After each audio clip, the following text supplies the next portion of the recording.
राष्ट्रभक्ति का पैरामीटर क्या है? अब ये तो मैं नहीं बता सकता हूँ। अगर आप ये नहीं बता सकते तो सवाल भी नहीं कर सकते। ये सवाल मेरा नहीं है। तो जिनका सवाल है उनसे पूछिए कि राष्ट्रभक्ति का पैरामीटर क्या है। तो अगर नेशनलिस्ट होने का कोई पैरामीटर है तो बताइए, तो मैं बता सकता हूँ कि उसके पैरामीटर पे या कितने स्टूडेंट हैं। और आपके पास कोई पैरामीटर ही नहीं तो आप कैसे इसको जज कर सकते हैं कि वहां पे जो है राष्ट्रभक्त या देशभक्त नहीं है। नेशनलिज्म को क्या नाम में मुस्लिम होने से इस तरह के सवाल उठ रहे हैं, अल्पसंख्यक नाम होने से इस तरह के सवाल उठ रहे हैं, या फिर ये पूरी तरीके से सियासत है, मजहब टारगेट है, या कुछ और है? बनारस हिंदू यूनिवर्सिटी में किसका नाम आता है? कभी सवाल किया? वहां किसी ने पूछा कितने मुसलमान पढ़ते हैं? वहां कभी ये सवाल किए कि वहां के बच्चे कितने नेशनलिस्ट हैं, कितने डेमोक्रेटिक हैं, कितनी सोवेनिटी है? अलीगढ़ मुस्लिम यूनिवर्सिटी कोई संस्था नहीं है जिसे आप खत्म कर दें। अलीगढ़ मुस्लिम यूनिवर्सिटी एक जज्बात है, अलीगढ़ मुस्लिम यूनिवर्सिटी एक कैरेक्टर है, अलीगढ़ मुस्लिम यूनिवर्सिटी वो एहसास है जो दुनिया के कोने कोने में महसूस किया जाता है। अलीगढ़ मुस्लिम विश्वविद्यालय कई सालों से सुर्खियों में इस बात लेकर था कि क्या अलीगढ़ मुस्लिम विश्वविद्यालय का अल्पसंख्यक दर्जा बरकरार रहेगा या फिर खत्म कर दिया जाएगा। 1967 के एक जजमेंट के हिसाब से ये मामला पूरे तरीके से फंस चुका था, पर अब जाकर आज 7 जजों के बेंच में 4-3 से फैसला बरकरार रखते हुए सुप्रीम कोर्ट के चीफ जस्टिस सहित 4 जज ने ये फैसला दिया है कि अलीगढ़ मुस्लिम विश्वविद्यालय को अल्पसंख्यक दर्जा जो मिला था वो बरकरार रखा जाएगा। हमारे साथ मौजूद हैं अलीगढ़ मुस्लिम विश्वविद्यालय के पूर्व उपाध्यक्ष माजन हुसैन। माजन उनमें से भी हैं 3 याचिकाकर्ता थे जिन लोगों ने याचिका डाली थी सुप्रीम कोर्ट में, उनमें से एक कमेटी के माजन मेंबर भी हैं और पूर्व में उपाध्यक्ष भी रह चुके हैं। माजन साहब, आज के इस फैसले को कैसे देखते हैं? देखिए, सबसे पहले तो हम शुक्रगुजार हैं माननीय न्यायाधीश chief justice of India Chandrachud साहब का और उनके पूरे बेंच का। निष्ठा और एक आस्था है वो संविधान है, और संविधान की ये जीत है। और जिस तरह से अलीगढ़ मुस्लिम यूनिवर्सिटी के माइनॉरिटी स्टेटस को लेकर आज जो फैसला हुआ वो यकीनन एक ऐतिहासिक फैसला है, और इसको हमेशा याद रखा जाएगा इस फैसले को कि मेरिट्स पे जब डिसीजन दिए जाते हैं तो वो कितने इंपॉर्टेंट होते हैं। और कहीं ना कहीं ये एक आज सेफगार्ड है आर्टिकल 31-30 का, कि जो संविधान में जो माइनॉरिटी के राइट्स मिले हैं जिन आर्टिकल्स के तहत, उन तमाम चीजों को ये दर्शाता है कि हिंदुस्तान का जो संविधान है वो देश के अंदर सर्वोपरि है। क्यों ऐसा लग रहा था कि ये दर्जा छीन लिया जाएगा, छिन जाएगा, या फिर इसके छिन जाने से नुकसानात क्या क्या हो सकते थे?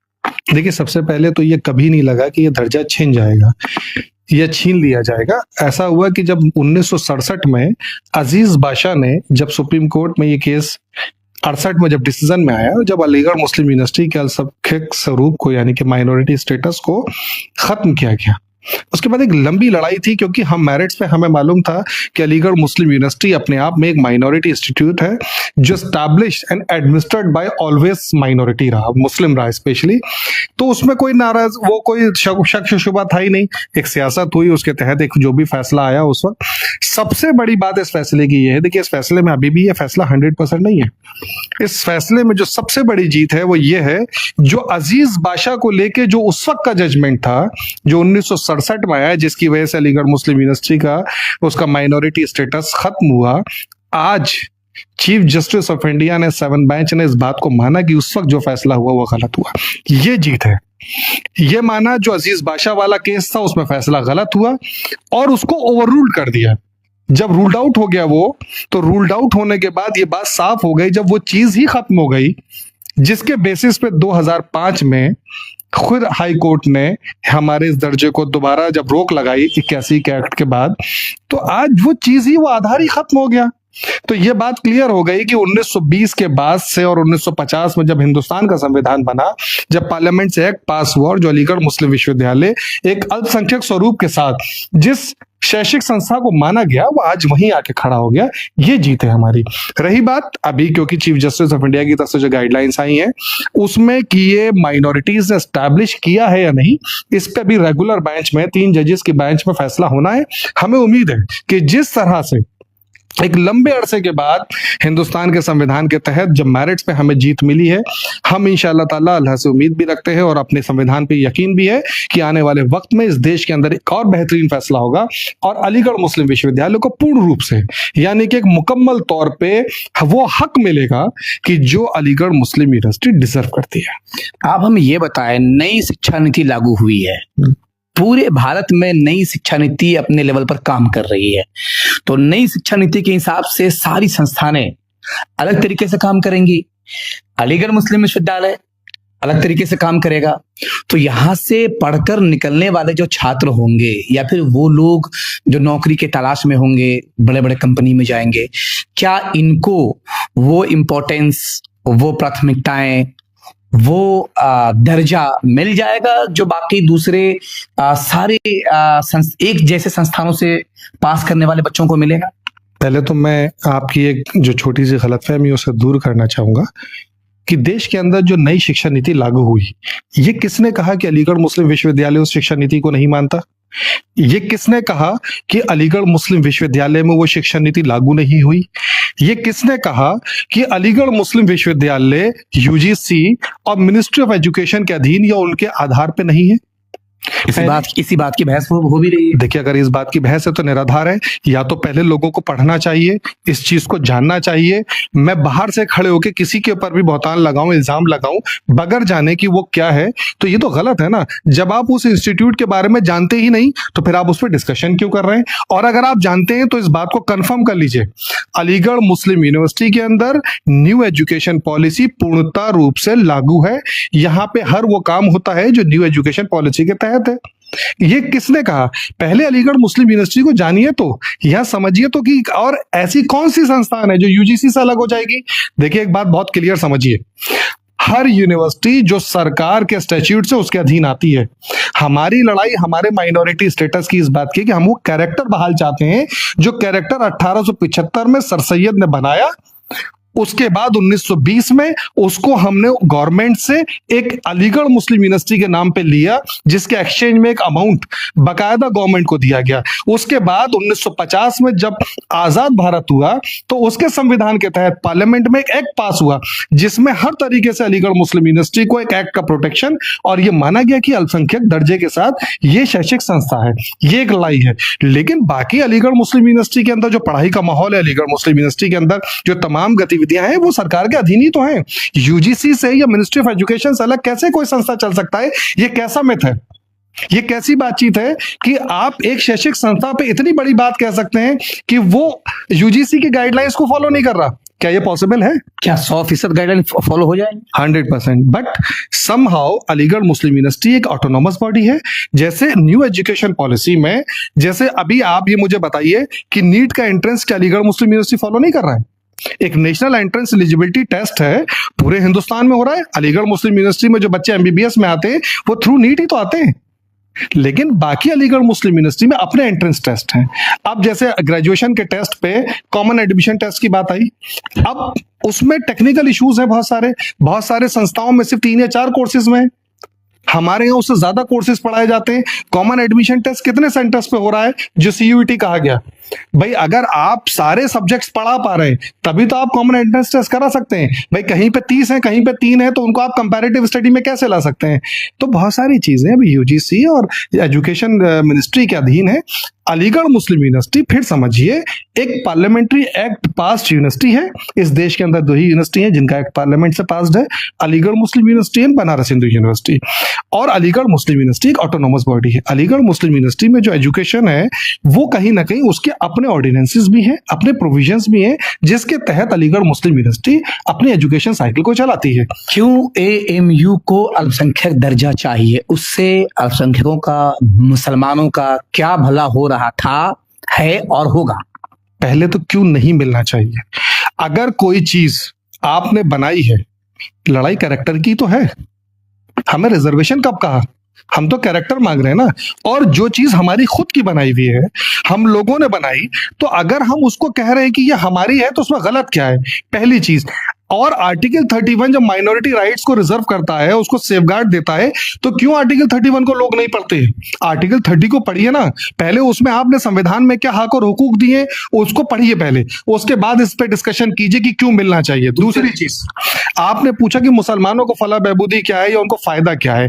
फैज ये है कि 1875 में जब यह संस्था बनी तो मुसलमान एजुकेशन के अंदर बिल्कुल पिछड़ा हुआ था। अगर एक मुसलमानों को, नहीं सिर्फ मुसलमानों को बल्कि इस पूरी सोसाइटी के एक डेवलपमेंट के लिए, फॉर्मेशन के लिए और रिफॉर्मेशन के लिए, सर सैयद ने सिर्फ अलीगढ़ मुस्लिम यूनिवर्सिटी जो मोहम्मदन एंग्लो ओरिएंटल कॉलेज था सिर्फ मुसलमानों के लिए नहीं बनाया, बल्कि पूरी सोसाइटी के रिफॉर्मेशन के लिए बनाया। और अगर उसमें मुसलमान पढ़ रहे हैं और अगर अच्छी एजुकेशन हासिल कर पा रहे हैं और उस सोसाइटी से लगे हुए अदर दीगर गैर मुस्लिम पढ़ रहे हैं तो ये तो अच्छी बात है ना।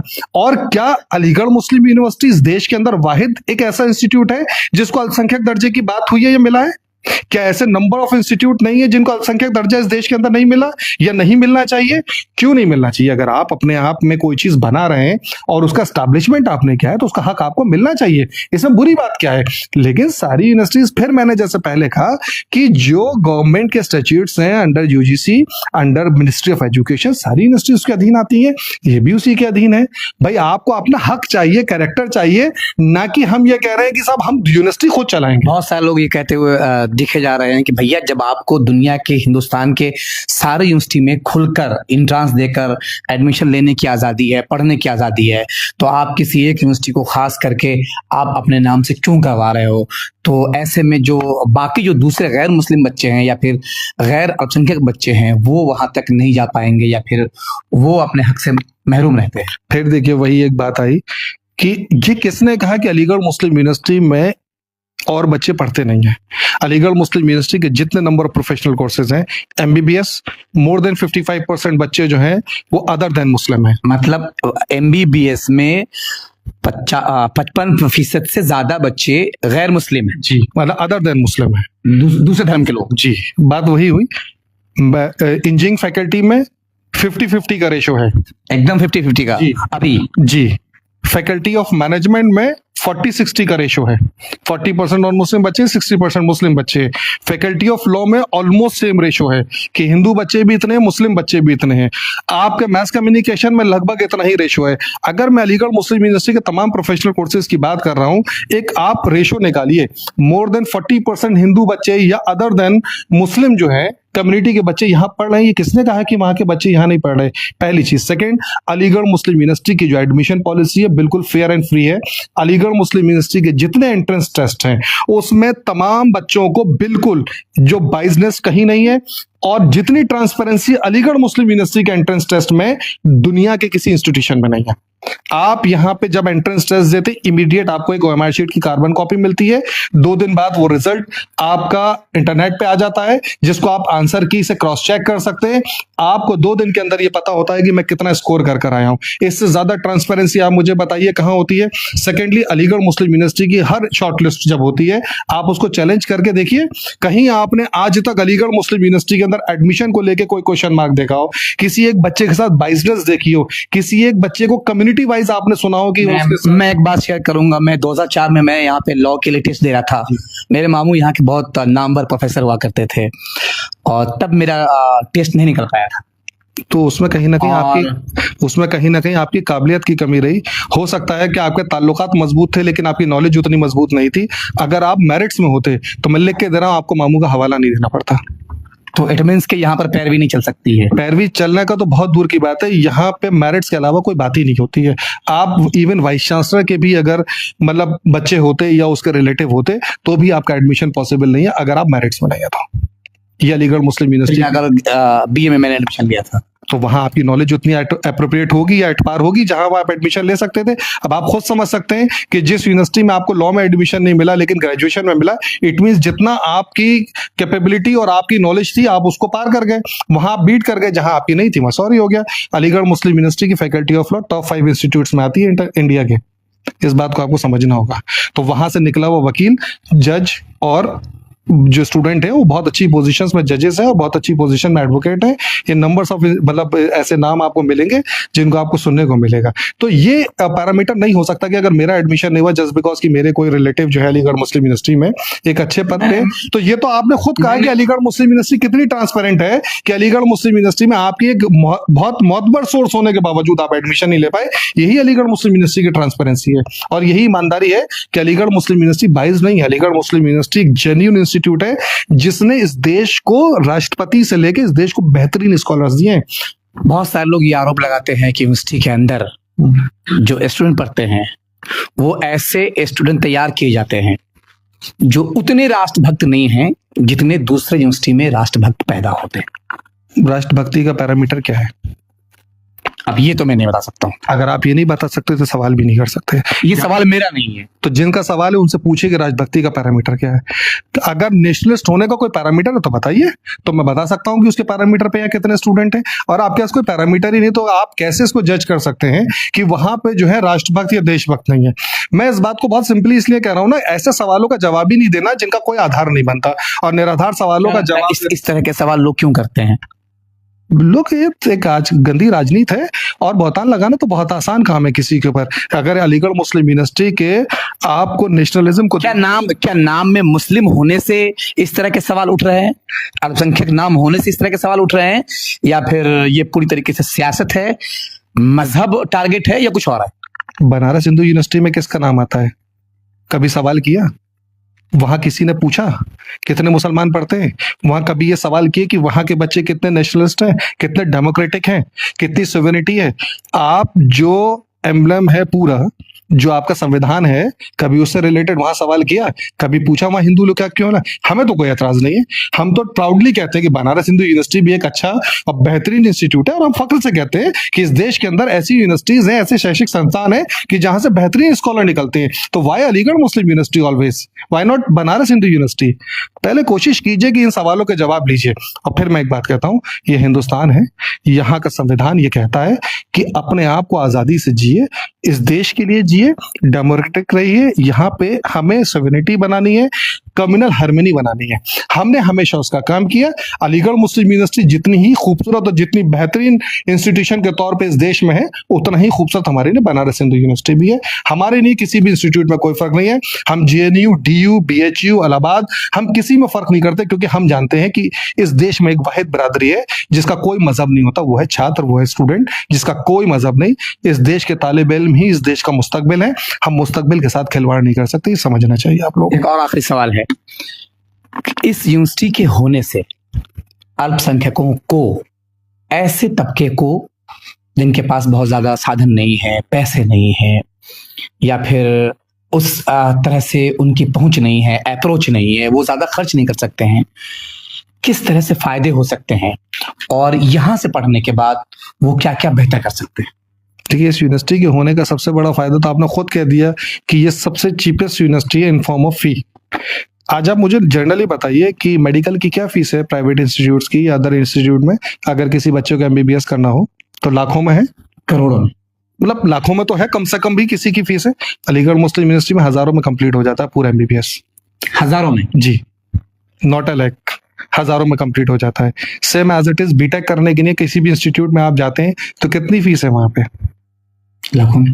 अलीगढ़ मुस्लिम यूनिवर्सिटी में थाउजेंड्स भी मिनिममली पकड़ते हैं, मतलब 5 से 10 हजार रुपए में पूरा MBBS आपका बीटेक हो जाता है। Same as it is Aligarh Muslim University fees जो है बिल्कुल ना के बराबर है, पहली चीज।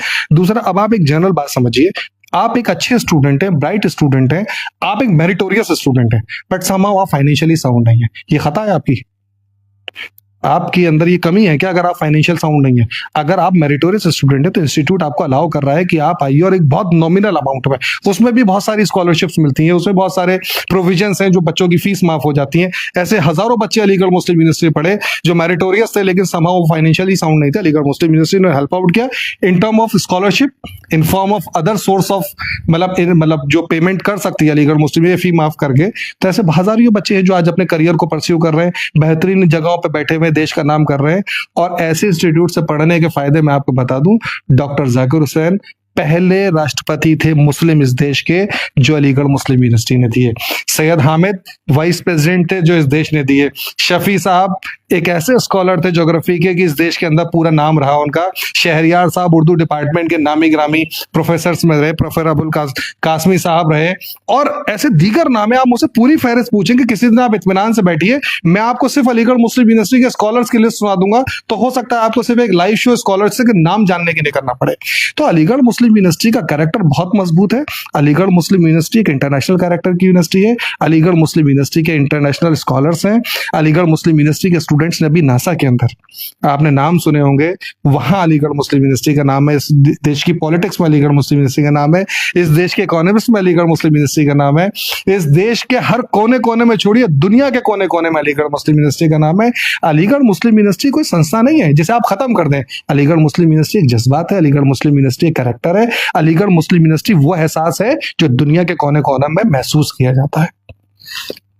एक आखिरी और बात कहूंगा, खत्म करने जा रहा हूं कि अगर आप पूर्व अध्यक्ष हैं, याचिकाकर्ता के मेंबर हैं आप, तो क्या कोर्ट का शुक्रिया अदा करेंगे, यूनिवर्सिटी का शुक्रिया अदा करेंगे, डी.वाई. चंद्रचूड़ उनका शुक्रिया अदा करेंगे, या इस देश का सिस्टम का? सबसे पहले मैं अल्लाह का शुक्रिया अदा करूंगा कि उस पाक परवरदिगार ने हमें यह मौका दिया कि हम अपनी आंखों से उस फैसले को देख पाए और सुन पाए। दूसरा, मैं इस देश के संविधान का, कि उस देश में ऐसा संविधान है कि जिसके तहत हर किसी को उसका हक ईमानदारी से मिलता है। No doubt chief justice of India, उनकी पूरी टीम का, कि जाहिर सी बात है बगैर उनकी समझ के, बगैर उनकी दानिशमंदगी के ये फैसला आना मुश्किल था। और सिस्टम, बट ऑब्वियस है कि हमारी जो न्यायपालिका है, जो कोर्ट है, वो सिस्टम का पार्ट है। तो बट ऑब्वियस है सिस्टम का तो हम शुक्रिया अदा हमेशा करेंगे कि जब जब अच्छा और बेहतरीन फैसला होगा और ईमानदारी से फैसला होगा तो हम हमेशा शुक्रगुजार हैं। और हमारा मुल्क बेहतरीन मुल्क है दुनिया के, जिसको हम शान से और फख्र से कहते हैं कि दुनिया की बेहतरीन अगर डेमोक्रेसी देखनी है तो आप आइए और हिंदुस्तान को देखिए। और हिंदुस्तान में डेमोक्रेसी का कोई नमूना देखना है तो आप अलीगढ़ मुस्लिम यूनिवर्सिटी आइए और आके उस डेमोक्रेसी का नमूना देखिए। तो हमारे साथ मौजूद थे अलीगढ़ मुस्लिम विश्वविद्यालय के पूर्व छात्र उपाध्यक्ष माज साहब, और साथ ही 3 याचिकाकर्ताओं में से एक याचिका संस्थान के मेंबर भी हैं। आपने हमें वक्त दिया, हमारे साथ बात किया और आज के फैसले पर अलीगढ़ मुस्लिम यूनिवर्सिटी का पक्ष रखा और पूरी बातें तफसील से बताई। आप देख रहे हैं the voice of Bihar news. आप इस पर क्या राय रखते हैं कमेंट में दर्ज करा सकते हैं। शेयर करें, कमेंट करें और देखते रहें the voice of Bihar news. धन्यवाद।